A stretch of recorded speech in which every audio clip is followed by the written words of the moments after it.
To all those that have been coming into my channel and watching my videos, I'd like to show my appreciation and say thank you. To my 5 subscribers, I'd like to say a special thanks to you. And hopefully I can grow and get better at presenting content for everybody to consume and enjoy. So in this video, we're going to talk about Minnesota. Lovely Minnesota, the great state of Minnesota, where fraud has been running rampant through the welfare system of Minnesota. It seems that the government of Minnesota have been turning a blind eye to the corruption and the fraud that has been perpetuated on the citizens of this great state. Lisa Demuth is going to be running against Tim Walz in the next governor's race in Minnesota. She probably will not win because usually in liberal strongholds, it's usually the liberals that hold on no matter what they do. Even the neglect they perpetuate on the citizens of their states. However, this still makes for interesting fodder, and the fact that Tim Walz in this video blames Trump for all of his ill wills. As for Lisa, she destroys him by explaining the truth about what's happening in Minnesota.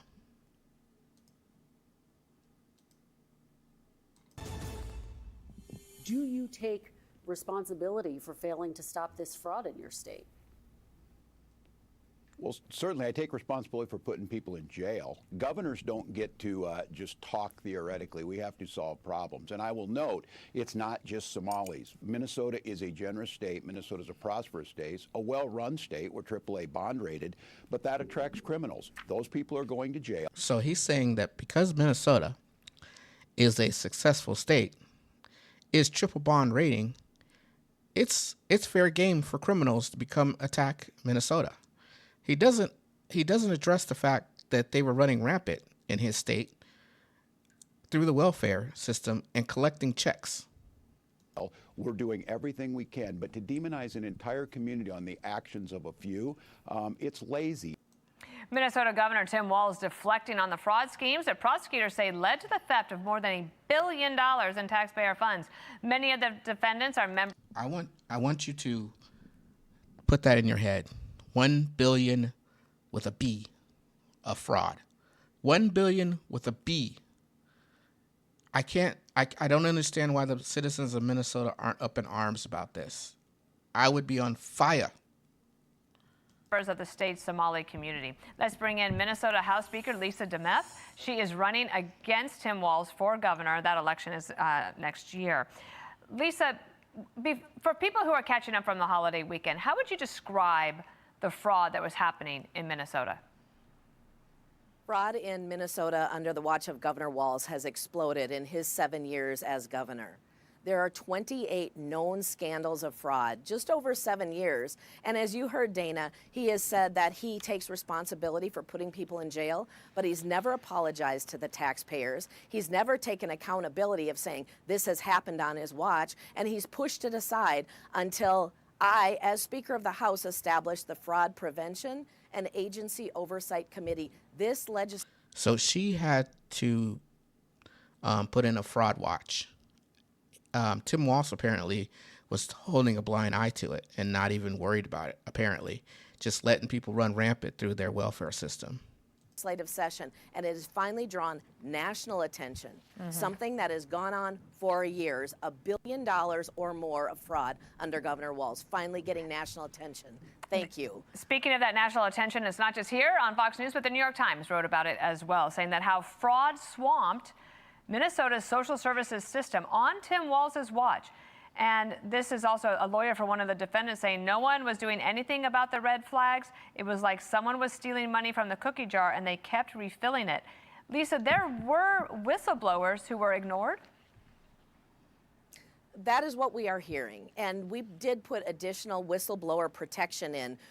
Now, I hope that they can prove this, because the way that sounded was the person was removing money from the coffers, and they kept refilling the coffers. So they kept taking money out of it. So, I mean, what kind of there is no common sense in that.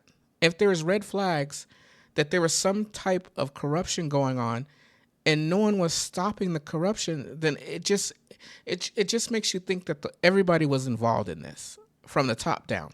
During this last legislative session, we also tried to put in an Office of Inspector General, an independent Office of Inspector General, and the Democrats in the House denied us that opportunity. It had been passed in the Senate, bipartisan, and we could not get it through the House as a protection, I believe, for Governor Walz, not wanting that Office of Inspector General on an outside view looking in to see what he... Hold on, before I make another comment, please like the video. It does help me out immensely when you like it.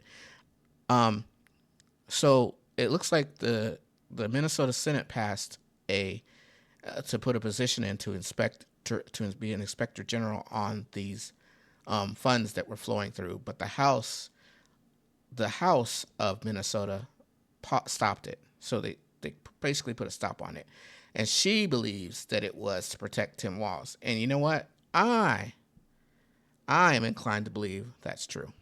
He was really doing. I think he prevented that from going forward. I'm going to read to you from the White House rapid response reaction saying that Tim Walz on the $1 billion fraud scandal that took place on his watch, I take responsibility for putting people in jail. It's not just Somalis. But they say this, number one, Walz didn't do jack other than let it happen. These are federal cases. And number two, 71 of the 75 people charged are of East African descent. Now, fraud can happen anywhere, under any circumstances, without proper safeguards. But what about this angle here in terms of the concentration of where the fraud was coming? Okay, he said it wasn't just Somalis, but 71 of the 75 that have been convicted are from Somalia. Is that another common sense place to be? From? As the governor said in the interview, that we are a prosperous state and that would attract criminals. That is not true. We have poor leadership at the top here in Minnesota. What that means is criminals are going to be coming to Minnesota to do their criminal activity. That is a disrespect for taxpayer dollars, and it means at the very top of our state, fraud has been allowed to go forward for years unchecked. It is now, thank you to President Trump and the White House for getting the attention with the U.S. Attorney's Office, making those prosecutions happen. That's what we are grateful for, Lisa, because we've been trying to sound the let me jump in alarm and ask you for one years. last question. Sorry, I want to just ask you one last question before we run out of time. Do you believe that former Vice President Kamala Harris, who chose Walz to be her running mate in those 107 days of her campaign, do you think that she ever asked about this? I mean, when you're vetted to be the Vice President of the United States, should be a very serious vetting. Doesn't appear that anybody had this on their radar. I don't know that she asked the question. I wouldn't be able to answer that, but obviously it was not vetted properly to see what was going on here in the state. We knew about fraud before Governor Walz ever became the vice president pick. All right. Lisa. All right, people. All right, Minnesota. Please, Minnesota, think about it before you pick your next governor, because the fraud is unimaginable. 1 billion with a B. 71 of the people who have been indicted and convicted of this crime were from East Africa, which in my case which I would say is Somalia, and they committed this crime. Now, it's not just them that committed the crime. It was the government that was allowing this crime to continue. This was from the top down, allowing this, basically taking money in the front door and passing it out the back door. Now, I want to know all the hands that were laced in this, because there was many hands that were in that cookie jar grabbing that money. I want to know all the hands that were grabbing the money, because this is some serious fraud. Now, if the people of Minnesota let this slide through and let Tim Walz get off scot-free for this type of fraud, then I don't see the fraud ending in Minnesota. With that, I'm going to sign off. Thank you for watching my video, and I hope to see you on the next video. Talk to you soon.